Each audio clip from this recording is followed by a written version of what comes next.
Terimalah salam di dalam Dharma. Namo Sang Hyang Adi Budaya, Namo Buddhaya. Bapak Ibu Saudara sekalian, dimanapun Bapak Ibu berada, pada kesempatan ini saya akan menyampaikan sebuah renungan tentang datangnya bulan Asada atau bulan Juli di dalam penanggalan nasional. Dan Asada pada tahun 2020 ini di dalam perhitungan tahun Buddhis yaitu 2564 Buddhis era, di mana di bulan Asada atau bulan Juli segenap umat Buddha seluruh dunia merayakan atau memperingati, mengenang peristiwa penting yang pernah terjadi di masa kehidupan Sang Buddha, yaitu Sang Buddha membabarkan Dharma untuk pertama kalinya kepada 5 pertapa. Karena begitu pentingnya hari raya ini, dan hari raya ini ataupun peristiwa penting ini menjadi tonggak sejarah dimulainya pembabaran Dharma kepada manusia dan para dewa yang pada waktu itu di Taman Rusa Isipatana, di mana Sang Buddha bertemu kepada 5 pertapa dan membabarkan Dharma pertama atau ajaran utama Sang Buddha. Di kalangan umat Buddha, terutama mengikuti tradisi Theravada maupun juga Mahayana, di beberapa wihara-wihara dilakukan perayaan-perayaan dengan berbagai kegiatan-kegiatan yang ada kaitannya dengan pembabaran Dharma pertama Sang Buddha ini. Namun untuk tahun 2020 ini, karena masyarakat Indonesia dan juga masyarakat dunia sedang ada pandemi COVID-19, bahwa umat Buddha untuk sementara waktu tidak diperkenankan untuk melakukan ritual atau persembahyangan di wihara, sekalipun pemerintah juga sudah mengizinkan mengadakan kelonggaran, namun hendaknya juga tetap menjaga protokol kesehatan agar tidak menularkan maupun ditulari virus corona yang berbahaya ini. Namun Bapak Ibu Saudara sekalian, sekalipun perayaan Asada yang akan dilakukan tepatnya mulai tanggal 5 Juli, umat Buddha tetap bisa mengikuti rangkaian acara hari Asada atau bulan Asada ini di rumah masing-masing dengan mengikuti siaran langsung atau live streaming, ataupun juga di video YouTube. Beberapa wihara biasanya juga melakukan siaran atau siaran ulang atau melalui YouTube beberapa wihara. Sekalipun Bapak Ibu tidak datang langsung ke wihara, semangat umat Buddha untuk menyambut datangnya bulan Asada ini sangat antusias sekali. Ini dibuktikan selama pandemik ini juga umat Buddha setiap hari bisa kita lihat di YouTube, di siaran live streaming, begitu antusias sekali mengikuti dhamma-dhamma yang dibawakan oleh para biku maupun oleh para romo dan juga pembicara-pembicara yang lain. Semoga dengan seringnya Bapak Ibu mendengarkan uraian dhamma, diberi wejangan dhamma yang berguna, yang bermanfaat untuk menambah keyakinan kita kepada Buddha, Dharma, dan Sangha. Keyakinan kita kepada Buddha, Dharma, dan Sangha akan semakin kokoh. Dan juga di saat ini Dhamma sangat penting sekali untuk memberikan kekuatan mental bagi kita yang saat ini sedang menghadapi pandemik virus Corona 19. Bapak Ibu saudara sekalian yang saya hormati, peristiwa atau sesuatu yang pertama biasanya sangat mengesankan sekali. Saya ambilkan contoh ketika kita pergi di satu tempat, satu daerah, satu kota, atau satu tempat rekreasi. Yang pertama kali merupakan kenangan yang tidak bisa dilupakan, merupakan kenangan yang sangat indah. Peristiwa-peristiwa pertama itu, maka di kalangan umat Buddha sampai sekarang pun, sesuatu peristiwa yang sangat penting yang pernah terjadi di masa kehidupan Sang Buddha, yaitu pembabaran Dharma pertama di wihara-wihara oleh segenap umat Buddha, dirayakan dengan penuh antusias sekali. Demikian pula Bapak Ibu, kalau tadi yang pertama kali Sang Buddha membabarkan Dharma sebagai tonggak sejarah penyebaran agama Buddha dimulai dari 5 pertapa. Ada juga yang ditulis dalam kitab suci umat Buddha pertama, itu juga sempat ditulis di dalam kitab suci, yaitu di mana Sang Buddha setelah puasa 7 minggu atau kurang lebih 49 hari menerima kedatangan umat awam pertama. Umat awam pertama yang menjadi siswa Sang Buddha ini adalah 2 saudagar yang bernama Tapusa dan Balika. 2 saudagar Tapusa dan Balika ini di saat bertemu kepada Sang Buddha yang telah mencapai pencerahan sempurna, mempersembahkan 2 persembahan, yaitu nasi dan madu. Dan setelah mempersembahkan persembahan kepada Sang Buddha, kemudian dia menyatakan pelindungan kepada Buddha dan Dhamma. Karena keyakinan yang besar kepada Buddha dan Dhamma, maka dia berketetapan hati mengambil pelindungan kepada Buddha dan Dhamma.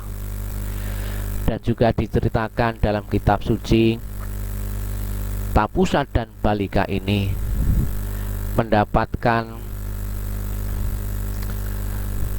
bagian dari tubuh fisik Sang Buddha, yaitu rambut, kemudian disimpan di tempat tertentu dan dijadikan sebagai objek penghormatan, yang di dalam bahasa Palinya itu disebut dengan kesadatu, relik rambut, yang bisa dijadikan satu objek penghormatan sebagai pengingat tentang Buddha dan Dhamma.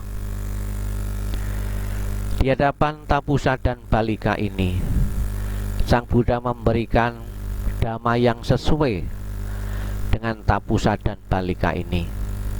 Kurang lebih Dhamma yang dibabarkan oleh Sang Buddha kepada 2 saudagar ini adalah pentingnya untuk mengendalikan diri, menjauhkan diri terhadap kesenangan-kesenangan indriawi. Kemudian juga Sang Buddha memberikan Dhamma tentang manfaat memberi, manfaat berdana. Setelah bertemu Tapusa dan Balika,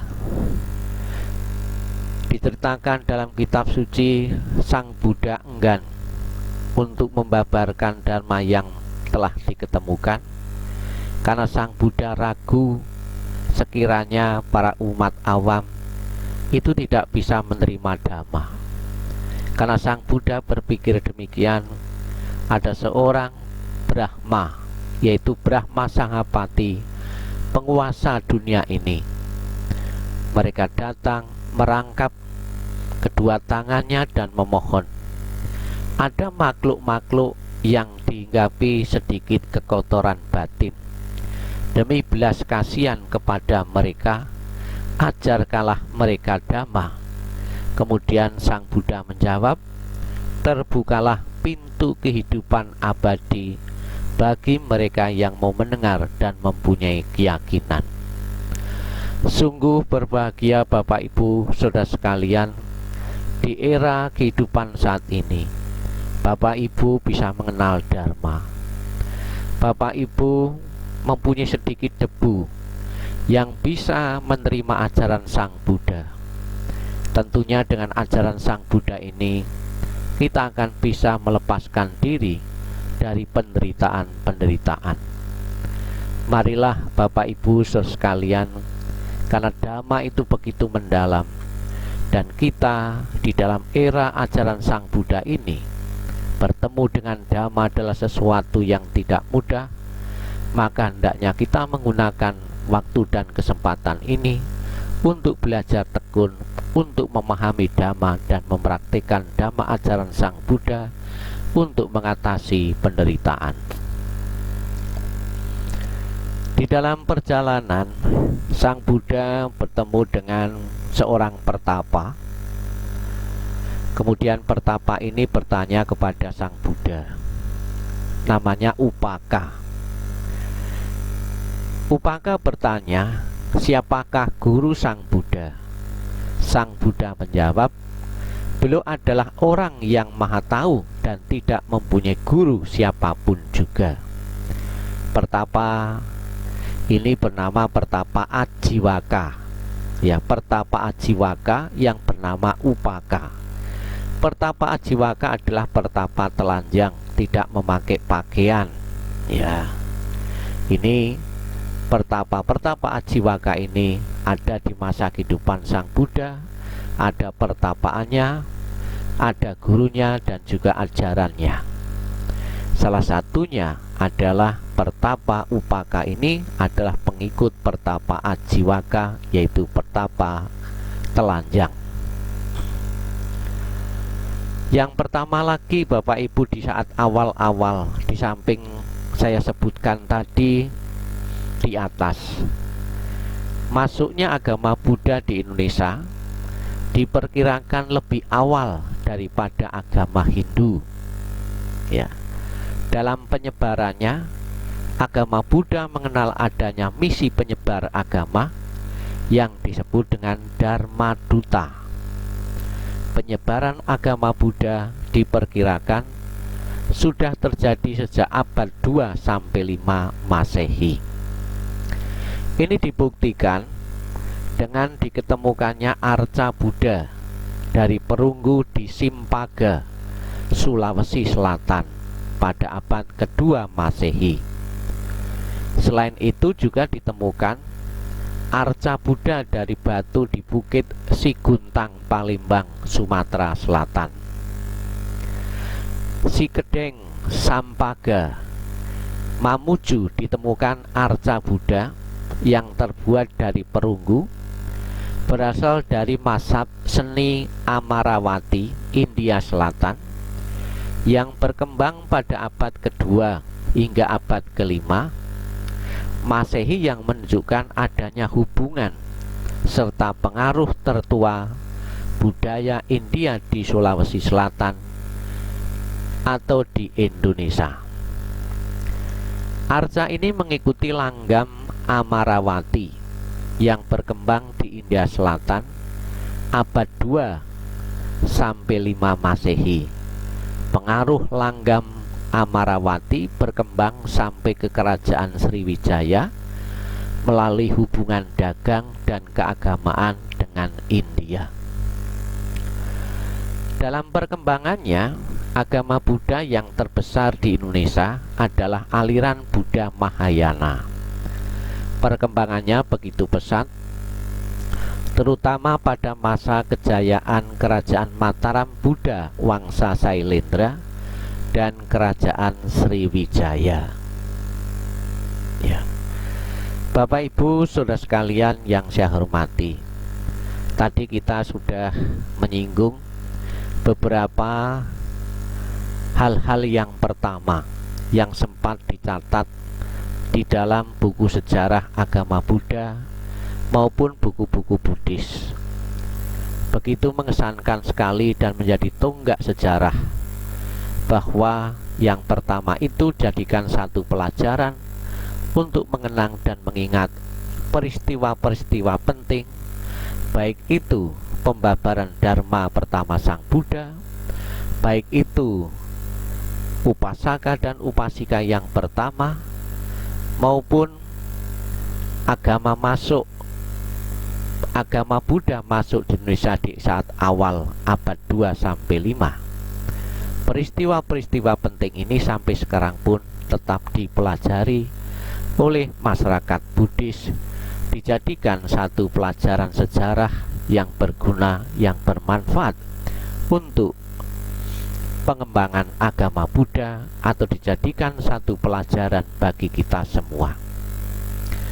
Bagi umat Buddha, perayaan Asada ini juga pernah dirayakan besar-besaran di pelataran Candi Borobudur di Jawa Tengah, di Magelang, di mana saat itu dipasang lilin kurang lebih ada 1 juta dengan tema pelita sejuta harapan. Ya, pelita sejuta harapan. Dengan perayaan ini diharapkan semangat umat Buddha semakin bertambah, semangat umat Buddha, karena bisa melihat umat Buddha dari berbagai daerah di pelosok Indonesia datang ke Candi Borobudur, menambah semangat untuk belajar Buddha Dharma, menambah semangat umat Buddha dan para umat awam beragama Buddha untuk mendalami dan mempraktikkan ajaran Sang Buddha. Perhitungan tahun Buddhis, ya, kalau pada saat ini tahun Buddhis yang tercatat itu tahun 2564. Sebenarnya usia Dharma atau ajaran pertama kali Sang Buddha dibabarkan ini lebih dari 2564, karena tahun 2564 ini dihitung dari wafatnya Sang Buddha. Yang semestinya yang betul usia Dharma saat ini dihitung ditambah 45 tahun, karena Sang Buddha membabarkan Dharma 45 tahun, yaitu 2609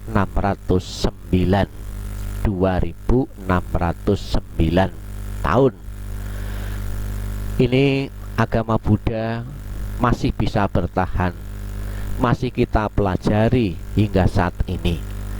Ini membuktikan bahwa para tokoh-tokoh umat Buddha dan juga para umat Buddha dan juga para simpatisannya begitu semangat untuk melestarikan Buddha Dharma demi keturunan-keturunan anak maupun cucu untuk mengenal Dharma. Di saat perayaan Asada, ada seorang penyair lagu yang membuat lagu tentang peristiwa yang terjadi di bulan Asada ini. Syairnya dapat kita jadikan satu pelajaran agar kita mengenal apa yang terjadi di saat Sang Buddha bertemu 5 pertapa ini. Ada syair lagunya ini demikian, judulnya Dhammacakkappawatana Sutta. Bait pertama syair lagu ini, pertama kali Sang Buddha berkhotbah di Taman Rusa Isipatana, telah diputarnya roda dhamma bagi dunia. Pertama kali Sang Buddha berkhotbah di hadapan 5 orang pertapa, sungguh tiada tara dhamma yang dibabarkannya. Dhammacakkappawatana Sutta, ajaran yang pertama Sang Buddha, sekali roda Dhamma telah diputarnya, tiada yang dapat menghentikannya.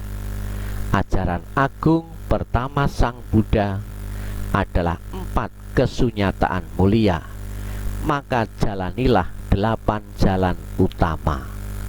Inilah syair lagu yang sering dibawakan, dinyanyikan oleh umat Buddha di wihara-wihara, terutama di kalangan muda-mudi, untuk jadikan satu pelajaran bagi para muda-mudi dan juga tentunya bagi segenap umat Buddha.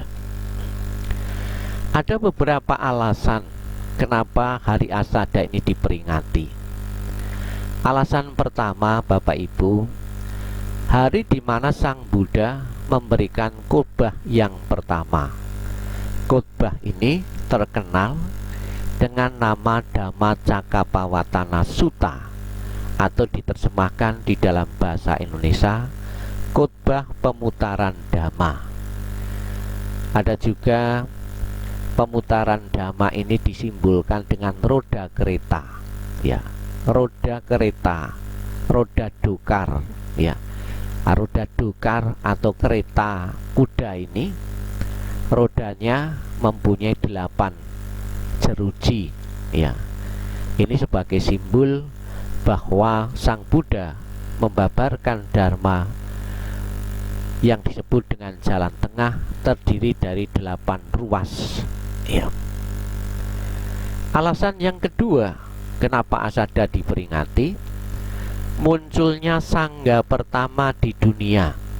Sangga adalah salah satu faktor atau sarana perlindungan dalam tisarana, yaitu Buddha, Dhamma, dan Sangga. Ada juga yang mengatakan sangga ini adalah sebuah organisasi Buddhis yang pertama, di mana Sang Buddha dan juga para siswa-siswanya yang pertama adalah 5 pertapa ini, ya. Asada para biku pertanda dimulainya masa wasa pada keesokan harinya. Masa wasa artinya adalah masa musim hujan. Jadi masa-masa ini para biku akan menetap di satu tempat, bisa wihara, bisa setia bila ada kuti atau tempat tertentu. Di saat para biku berwasa inilah para biku akan belajar lebih intensif lagi, akan mendalami Dhamma, akan menghayati Dhamma, dan akan mengamalkan Dhamma, dan mengajarkan dan juga membina umat Buddha. Namun Bapak Ibu sekalian, sekalipun para biku diwajibkan di saat masa wasa ini untuk menetap di satu kuti, di satu wihara tertentu yang telah ditunjuk oleh kesepakatan Sangga, bukan berarti para biku tidak melayani atau tidak menerima permintaan pelayanan di luar wihara. Tetap masih ada batasan-batasan tertentu. Para biku tidak boleh meninggalkan tempat wasa, tidak boleh melebihi selama 7 hari berturut-turut. Hari Asada disebut juga hari Dhamma. Di samping hari Dhamma kita mengenal hari Buddha, yaitu hari Waisak, hari Sangga, yaitu hari Katina. Sang Buddha membabarkan 4 kebenaran mulia untuk pertama kalinya kepada 5 orang pertapa. Kelima orang pertapa itu siapa saja? Yang pertama Kondana, yang kedua Wapa, yang ketiga Bodhya, yang keempat Mahanama, dan yang kelima adalah Asaji, ya. Di mana Sang Buddha membabarkan Dhamma pertama ini di sebuah taman, namanya Taman Rusa Isipatana atau Sarnat. Ketika Sang Buddha membabarkan Dhamma pertama kali kepada 5 pertapa ini, ternyata para siswa maupun para pengikut beliau atau Buddha ini mempunyai kemampuan yang berbeda-beda untuk menangkap, untuk memahami Dhamma, sehingga Dhamma Sang Buddha ini disampaikan oleh Sang Buddha pun dengan cara yang berbeda agar bisa dimengerti oleh kelima pertapa ini. Yang diajarkan oleh Sang Buddha di hadapan lima pertapa ini yaitu tentang 4 kesunyataan mulia. Ditulis dalam kitab suci. Dari kelima pertapa ini, yang pertama mencapai tingkat kesucian yang mengerti Dhamma adalah Kondana. Dia pertama kali mendengar ajaran Sang Buddha, kemudian bisa melepaskan 3 belenggu. Belenggu tersebut yaitu tidak ragu-ragu terhadap ajaran Sang Buddha, mempunyai keyakinan yang besar terhadap ajaran Sang Buddha, kemudian juga bisa memutuskan belenggu ego atau keakuan, dan juga tidak mempercayai ada satu upacara ritual yang bisa menghasilkan kesucian. Kondana ini mencapai kesucian tingkat pertama yaitu Sotapanna. Kemudian disusul 2 hari berikutnya yaitu Wapa dan Bodhiya.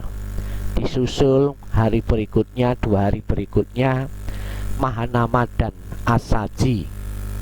Dan hari kelima pertama pertapa Siddhartha mencapai Sotapanna. Dan khotbah berikutnya setelah Sang Buddha mengajarkan 4 kesunyatan mulia ini diberi judul dengan Anattakanata Sutta. Kelima biksu bersih kekotoran batin dan kemelekatan, dan kelima pertapa ini mencapai tingkat kesucian arahat. Dhammacakkappavattana Sutta ini ditulis dalam kitab suci demikian. Demikianlah yang saya dengar. Pada satu ketika Sang Bagawa berada di Taman Rusa Isipatana dekat kota Banarasi, di mana Sang Bagawa berkata kepada 5 biku, "Oh para biku, ada 2 hal yang berlebihan, ekstrim, yang tidak patut dilaksanakan oleh mereka yang telah meninggalkan kehidupan berkeluarga." Apakah itu? Yang pertama, menuruti pemuasan nafsu indria yang tidak berharga dan tidak berwaedah, kasar dan duniawi.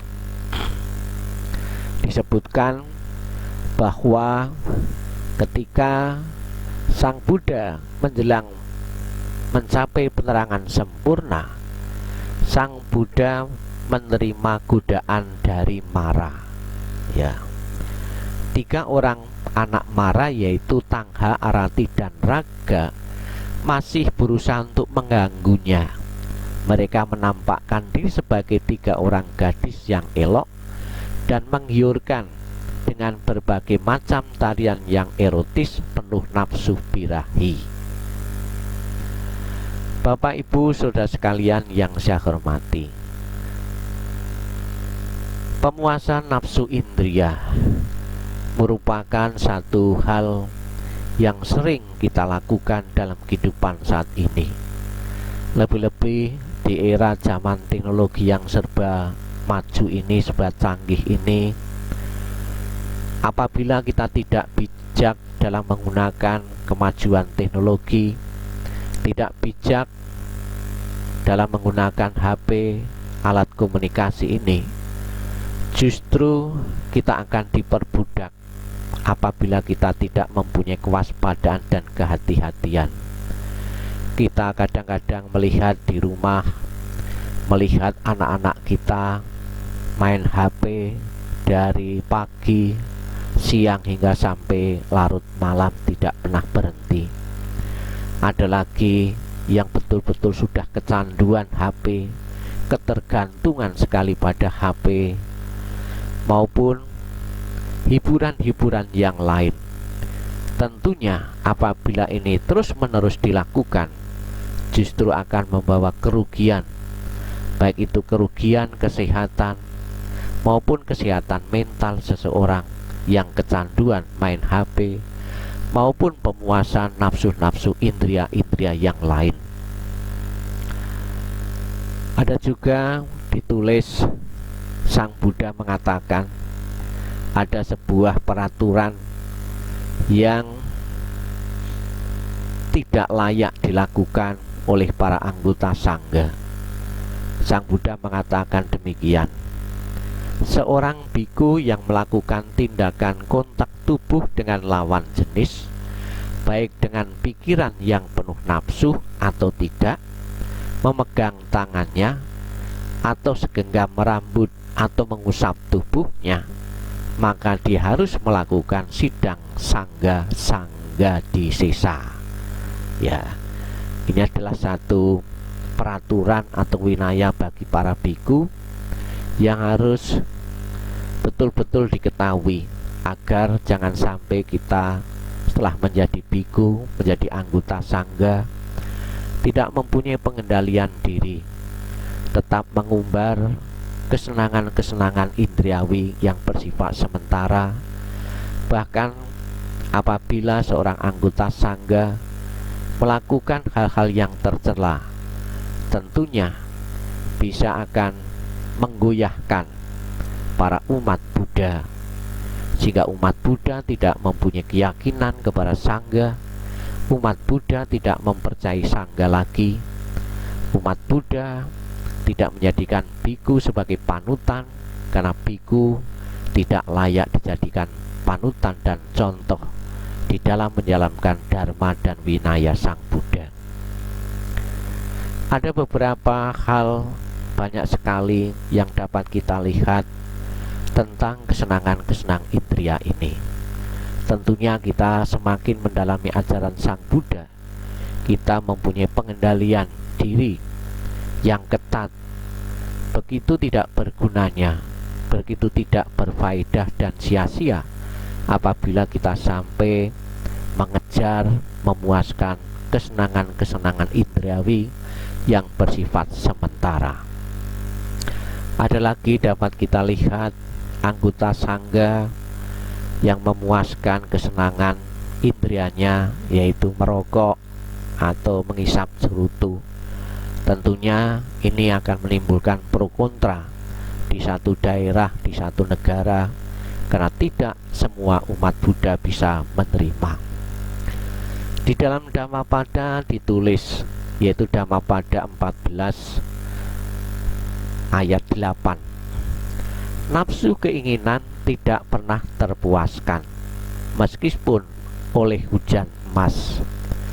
Orang bijaksana memahami bahwa nafsu keinginan memang membawa sedikit kepuasan, namun akan lebih banyak membawa penderitaan. Saya ambilkan contoh nafsu keinginan untuk menikmati makanan yang enak, yang lezat terus-menerus. Nafsu keinginan untuk menikmati minuman-minuman tertentu terus-menerus. Tentunya rasa penasaran, impian untuk memuaskan, untuk mengecap rasanya, nikmatnya makanan maupun enak yang lezat-lezat itu tidak sedikit. Bukan kenikmatan, bukan kebahagiaan yang didapatkan, namun justru berubah jadi penderitaan-penderitaan apabila kita dalam memakan makanan, di dalam minuman-minuman tertentu tidak mempunyai pengendalian diri. Saya ambilkan contoh, ada seorang yang mabuk karena makan durian terlalu banyak. Mungkin orang ini, kita lihat di gambar ini, begitu hobinya di saat musim durian, dia mengonsumsi, dia makan durian tidak ukuran. Akibatnya dia menderita, dia mabuk durian.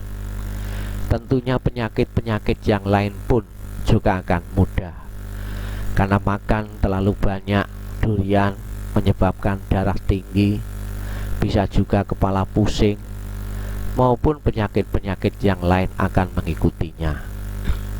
Ada juga orang yang memuaskan nafsu makan karena suka makan mie, kemudian dia menggunakan kesempatan dan waktunya untuk memakan mie tidak batas ukuran.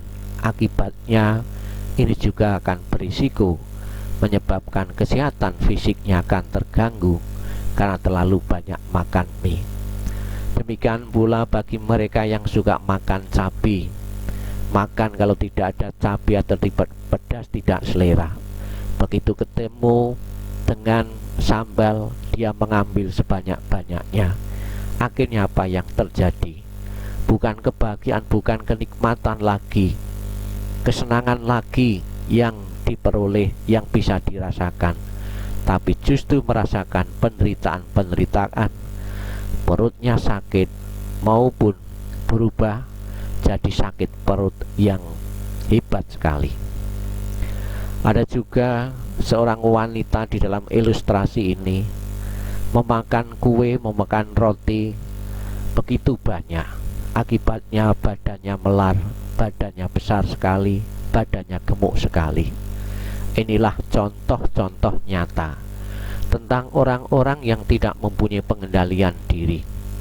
Bukan saja menderita, namun juga betul-betul tidak sedap dipandang, tidak elok dipandang, karena orang tidak mempunyai pengendalian diri. Ada juga orang yang sudah berumur tidak bisa mengendalikan diri terhadap nafsu, kesenangan indria, minum-minuman keras, minuman-minuman beralkohol. Tentunya ini akan berisiko juga terkena lever jantung maupun penyakit-penyakit yang lain. Bisa juga Bapak Ibu saudara sekalian, kita lihat di kalangan muda, di kalangan ibu-ibu, kita bisa melihat mereka asik main HP, ya, tidak mengenal waktu, tidak mengenal batas waktu. Akibatnya pekerjaan bisa terbelengkai, maupun fisik kita bisa sakit, mata kita bisa sakit. Ada juga yang hobi ganti-ganti HP, mengumpulkan HP begitu banyak untuk kebanggaan.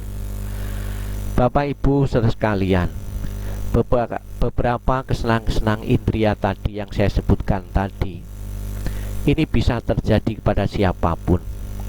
Marilah kita menggunakan dharma untuk mengendalikan diri terhadap kesenangan-kesenangan indria kita, agar kita tidak menderita. Marilah kita mempunyai pengendalian diri seperti apa yang dipesankan oleh Sang Buddha. Jika ingin bahagia, tidak memuaskan nafsu indriawi. Yang kedua, Sang Buddha berpesan ekstrim yang kedua, melakukan penyiksaan diri yang menyakitkan, tidak berguna dan tidak berfaedah, seperti dicontohkan oleh Pertapa Siddhartha sendiri. Beliau sebelum mencapai kebuddhaan melakukan pertapaan menyiksa diri di hutan dengan makan hanya sedikit sekali. Kemudian juga diilustrasikan pertapa menyiksa diri bersama pertapa-pertapa yang lain, berendam di air yang dingin dalam waktu yang lama, berjemur di terik matahari dalam waktu yang lama, dan juga fisiknya itu disiksa dengan satu harapan, ingin memperoleh kebahagiaan. Namun Bapak Ibu sekalian, setelah mengalami penyiksaan-penyiksaan diri, sudah mengetahui tentang tidak bermanfaatnya menyiksa diri, maka Pertapa Siddhartha menyadari bahwa penyiksa diri tidak berguna dan tidak bermanfaat.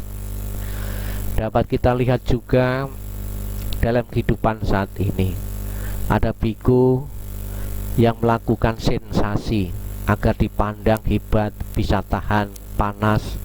Ada biku yang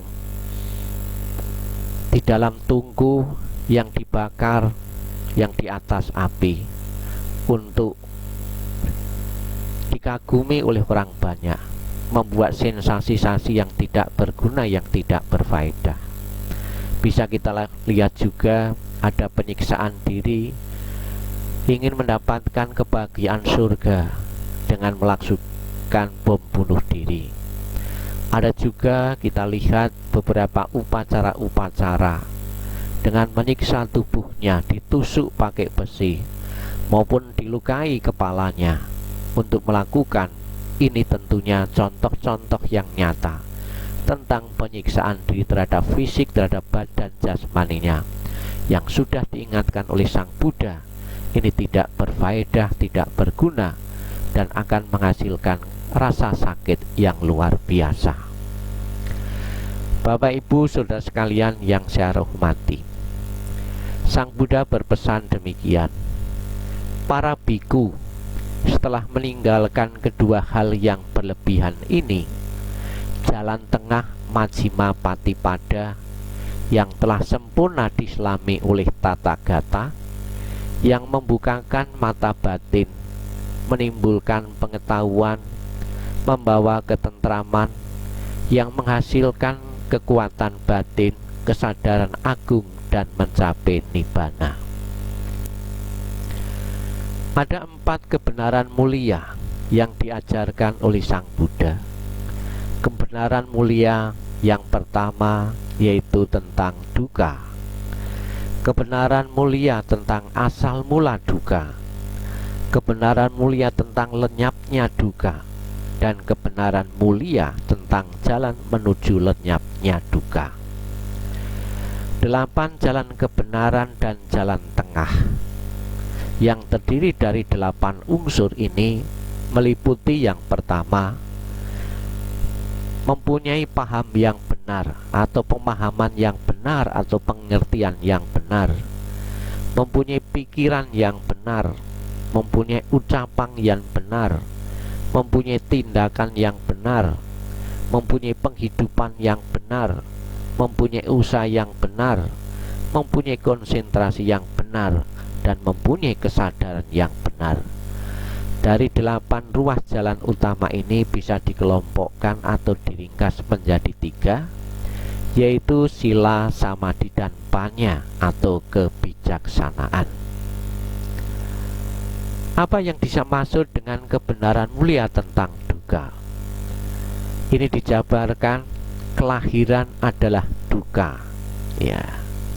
Kemudian bertemu dengan orang yang tidak kita cintai, berkumpul dengan orang yang kita benci, kita punya keinginan tidak menjadi kenyataan, dan juga masih banyak contoh-contoh lain dalam kehidupan saat ini yang sering kita rasakan tentang penderitaan.